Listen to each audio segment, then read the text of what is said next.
스마트폰에 대해서 계속해서 우리가 이야기를 나눠보도록 하겠습니다. 스마트폰이 뇌에 영향을 주기도 하고 또 우리의 일반적인 생활에 많은 영향을 주잖아요. 정서적인 것에도 영향을 준다. 3세에서 5세 유아의 정서를 한번 연구해 봤는데요. 이 스마트폰을 사용을 하고 안 하고 차이가 있다는 거예요. 정서의 통제 능력이 스마트폰을 안 할 때 훨씬 더 높아요. 32.17% 정도. 그런데 사용을 하면 조금 낮아요. 30.45.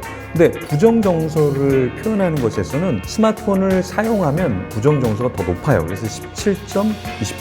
사용을 안 하면은 14.67 정도 된다고 하는데요. 스마트폰을 사용하고 안 하고는 데이터상으로는 큰 차이가 없는 것 같지만 실제로 게임을 하고 있는 아이가 스마트폰을 게임을 막 하다가 갑자기 엄마가 딱 멈추게 하면은 어떻게 됩니까? 그 엄마를 향해서 쏘았던 총과 던졌던 칼을 던질 것 같은 그런 정서를 갖게 되는 거죠. 그래서 제가 부모님한테 상담할 때 이렇게 말씀을 드려요. 아이가 게임할 때 너무 갑작스럽게 멈추게 하면 그 아이도 놀라고 엄마도 놀라고 엄마가 피해자가 될 수 있습니다. 부모님이 피해자가 될 수 있습니다. 아빠랑 자녀랑 아주 심하게 다투게 됩니다. 그러니까 게임을 할 때가 아니라 게임을 안 할 때 게임에 대한 이야기를 하고 가이드를 해야지. 하고 있는 아이를 스탑을 시키면 좀 이따 이야기를 나누겠지만 이 중독 중에 무서운 게 금단 현상이거든요. 금단 현상은 내가 하고 있는 걸 멈췄을 때 초조하고 불안하고 공격성이 나오게 돼요. 그렇기 때문에 부모님도 그런 부분에 있어서는 좀 지혜롭게 하는 게 필요하다. 스마트폰의 사용이 정서에 또 어떤 것이 있냐면 분노 장애 조절을 하지 못하게 하게 된다. 자, 스마트폰을 많이 하는 사람 공격적으로 뭔가 하게 되고 집중하게 되고 그런데 조급증이 있게 되죠. 분노를 조절하는 것이 잘 안 돼요. 스마트폰을 안 하는 사람보다 스마트폰을 하면서 여기에 몰입되어지고 시간을 많이 사용하게 되고 그러면 이게 뇌하고도 연관성이 있는데 뇌에서도 받아들이면 바로 생각을 해야 되는데 생각을 못 하잖아요. 왜? 너무 빠르게 게임하고 있고 너무 빠르게 영상이 지나가니까 그냥 앞에 전두엽은 가만히 있고 그냥 뒤에서 시각적으로 받아들이고 끝내버리는 거예요. 그러다 보니까 분노라든가 어떠한 절제라든가 이런 것들이 우리 삶에서 자꾸자꾸 사라지기 시작한다는 거예요. 스마트폰이 중독이잖아요. 스마트폰 중독 끊어내기 어려운 점 3가지. 금방 말씀드린 금단 현상 때문에 그래요. 내가 끊으려고 해도 핸드폰 어딨어? 나 해야 되는데, 나 검색해야 되는데, 나 그거 봐야 되는데 자기도 모르게 그게 막 몸이 움직이는 거예요. 왜? 금단 현상이 일어나기 때문에 그런 거예요. 두 번째는 무엇이냐면 내성. 예를 들어 스마트폰 게임을 한다 그러면 1시간 했으면 나중에는 3시간 해야 돼요. 5시간 해야 돼요. 보통 게임하는 친구들은 어때요? 1시간 하는 친구는 아무도 없습니다. 부모님은 그렇게 믿고 있지만 다른 데 가서 열심히 하는 거죠. 왜 그래요? 우리 엄마는 용서라는 걸 모르기 때문에 그렇죠. 그러다가 엄마한테 사순절 기간에 내가 십자가에 거꾸로 매달릴 것 같으니까 엄마 있는 데서는 안 하는 거예요. 하지만 엄마가 없고 아빠가 없으면 하루 종일이에요. 내성화가 일어나기 때문에 그렇죠. 3번째는 뭐냐면 욕구의 빠른 보상을 제공하는 게 바로 이 스마트폰 중독의 특징이에요. 그러니까 욕구의 빠른 보상이 뭐예요? 나 지금 스마트폰으로 드라마 많이 봐야지, 내가 좋아하는 거 뭐 봐야지, 이렇게 하다 보면은 내가 욕구가 있으면 사람은 어때요? 그걸 참아야 되고 노력을 해서 어떤 보상을 받아야 되는데 스마트폰은 그러한 노력을 싹 빼놓고 바로 보상으로 가게 해서 중독에 걸리게 하고 거기서 빠져나오지 못하게 한다. 그럼 왜 스마트폰 중독에 빠지는가?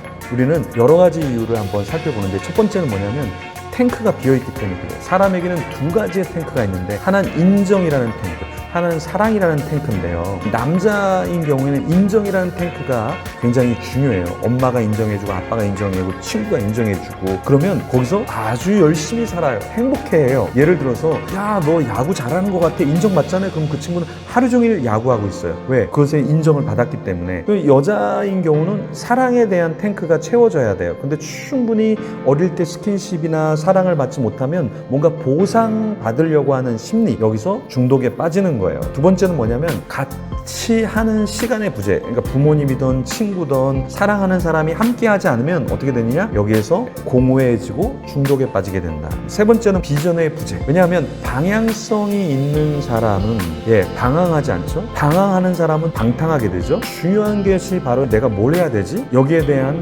답이 없는 사람들은 중독에 빠지기가 되게 쉽다라는 거예요. 가정에 절제가 없어요. 가정에 규율이 없어요. 그러면 중독에 빠지기가 너무 쉽다라는 거예요. 그래서 중독의 모체는 가정이 될 수 있다.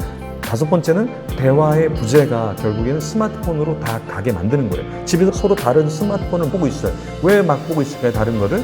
네, 서로 대화가 없으니까, 소통이 없으니까. 그러면 스마트폰 중독에서 탈출하는 방법을 우리가 한번 생각해 볼까요? 첫 번째는 뭐냐면 철저한 절제를 하도록 도와줘야 돼요. 서로가 서로를 도와줘야 돼. 이렇게 하면 너 인생이 어떻게 되겠니? 이렇게 해서 어떤 게 좋겠니? 절제해야 되지 않을까? 말이라도 한마디를 해주는데 너무 자주 하면 잔소리가 되고 그 사람을 위한 말로 참았다가 하면 이거는 조언이 되는 것이죠. 그래서 잔소리와 조언 잘 구분하셔서 절제할 수 있도록 도와주셔야 돼요. 두 번째는 뭐냐면 사용 시간과 장소를 정해야 한다. 야, 우리가 스마트폰을 사용할 때 집에서 우리가 사용할 땐 거실에서만 사용하자. 방에 들어갈 때는 우리 사용하지 말자. 서로 이런 것들을 하면 우리 청소년들이 우리 대학생들이 훨씬 더 보호를 받을 수 있습니다. 그리고 세 번째는 뭐냐면 야외 활동과 여행을 해야 한다라는 거예요. 사람은 몸이 건강할 때, 사람은 행복할 때 다른 중독에 빠지지 않는다는 거예요. 실제로 운동을 했을 때 이 스마트폰이나 어떠한 다른 것에 유혹을 잘 받지 않는다라는 겁니다. 네 번째, 소명, 비전, 사명, 해야 할 일을 찾아야 한다라는 거예요. 그 일을 찾을 때 우리는 중독에 빠지지 않게 된다라는 것입니다. 다섯 번째, 오프라인 모임을 가져야 한다라는 거예요. 온라인로만 자꾸만 접속하려고 하는데 그렇게 하다 보면 나중에는 온라인에서 갇혀버려요. 나의 가상세계가 현실세계가 되고 현실세계가 가상세계로 둔갑되어지는 것이죠. 이렇게 여러분들이 온라인에서만 있는 것이 아니라 오프라인에서도 모임을 가져야 된다. 친구를 만들고 독서 모임을 하던 운동 모임에 참석하던 어떠한 소그룹에 참석하던 굉장히 중요합니다. 여섯 번째, 책을 읽도록 해야 한다. 우리 뇌가 책을 읽을 때 숙고하고 생각하고 깊이 있게 되는데 너무 생각하지 않으면 나중에 레포트를 쓸 때나 어떤 과제를 할 때나 공부를 할 때 아무 생각이 없게 돼요. 파충류의 뇌로 변한다. 제가 전에 말씀드렸죠. 일곱 번째, 규칙적인 생활을 하도록 해야 된다. 중독은 규칙적이지 않을 때 걸리고 중독에 걸리면 불규칙적이 돼요. 그러니까 잠자는 시간이 매번 달라요. 일어나는 시간이 매번 달라요. 왜 그럴까? 중독에 걸리면 불규칙적이 되기 때문에 그렇습니다. 여덟 번째, 맛있는 음식을 먹으면 시간을 보내야 한다. 이게 중독에서 빠져나오는 것과 어떤 관계가 있을까? 사람은 맛있는 걸 먹을 때 역시 도파민이 나와요. 아름다운 장면을 볼 때 와, 도파민이 나와요. 노래를 너무 잘하는 사람이 부를 때 그걸 들으면 우리는 우리 안에 굉장히 기분이 좋아요. 그런 것이 잔잔한 도파민이 나와야 되는데 우리 너무나 중독에만 반응하게 되어서 거기에서 도파민을 과다 분비하게 되니까 뇌를 녹이는 것까지 이런 현상까지 이르게 되는 것이죠. 그리고 운동을 하면서 잃어버린 근육을 회복한다. 중독, 스마트폰 다 가만히 있잖아요. 그러다 보니까 내 근육이 다 빠져버려요. 이렇게 되면은 여러분 나중에 서 있기가 되게 어렵고 운동하기가 어렵고 오히려 공부하는데 집중이 잘 안 된다라는 것입니다. 첫 번째, 뇌 건강을 챙겨야 된다. 뇌가 건강해지도록 신경을 써야 돼요. 결국에 중독의 문제는 도박 중독도 그렇고 마약 중독도 그렇고 다 뇌가 어떻게 돼요?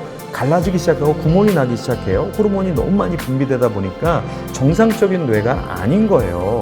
그래서 뇌 호르몬, 특히 세로토닌이라는 것이 나와서 우울해지지 않고 건강할 수 있도록 우리 자신을 지켜야 한다는 거예요. 신체 활동이 정말 중요하다. 그것이 충동성을 저하시키고 체력이 좋아질수록 불안과 초조감이 사라지기 시작한다는 거예요. 그래서 여러분들이 꼭 운동을 하셔야 됩니다. 그리고 게임을 할 때 뇌의 전두엽이 작동을 한다 안 한다? 거의 하지 않는다. 드라마를 봐도 그렇다. 이게 참 놀라운 일이죠. 우린 생각할 때 드라마 보면 내가 굉장히 많은 걸 생각할 것 같잖아요. 근데 그렇지 않다라는 거예요. 그냥 받아들이고 끝. 더 이상 생각하지 않는다라는 거예요. 화면이 너무 빠르게 지나가니까 그 빠르게 지나가는 것을 다 생각하고 다 잡을 수 없으니까 그냥 흘려보내는 거예요. 계속해서. 배출만 하는 거죠. 보고 배출, 보고 배출. 그러다 보니까 어떻게 돼요? 뇌가 전두엽이 쓰이지 않게 된다라는 거예요. 책은 뇌를 자극해요. 그리고 뇌를 건강하게 만들어요. 근데 스마트폰은 뇌를 움직이지 않게 한다. 그래서 사색은 없고 검색만 있게 하고 그런 삶은 결국 우리 뇌를 파충류의 뇌로 만들어 버린다라는 것이죠.